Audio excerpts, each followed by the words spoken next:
non seulement que c'est un très bon formateur, un très bon entraîneur, qui pour moi souffre d'un manque de crédibilité et de visibilité médiatique. Pourquoi? Parce qu'il n'a pas été joueur professionnel, on l'a pas vu en Ligue 1 ou en mais ça équipe veut pas, nationale. le fait d'avoir été joueur n'est pas une garantie pour être un bon entraîneur. Donc, mais le souci, c'est que quand on regarde son parcours, tu l'as dit, monter avec Murier en national, Luznac qui aurait dû monter en Ligue 2, on les a empêchés pour les raisons que l'on connaît. Tu veux dire, ça signifie quelque chose, quoi, de faire monter des clubs. Quelqu'un qui passe son temps à faire monter des équipes, alors que ses propres équipes-là, à l'époque, n'étaient pas parmi les favoris en permanence.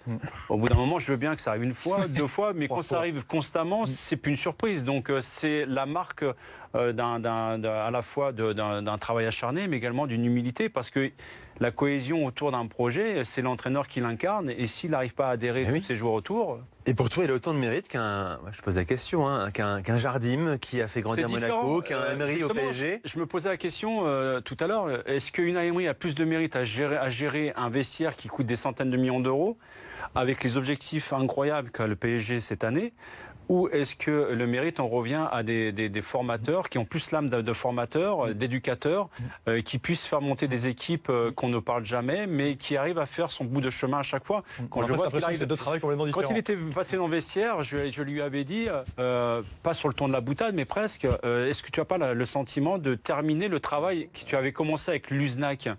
Tu veux qu'on écoute sa réponse? Bah vas-y, ouais. Il t'a répondu. Ah, c'est pas celui-ci malheureusement, mais on a un son. Je t'ai coupé. Il t'a répondu quoi?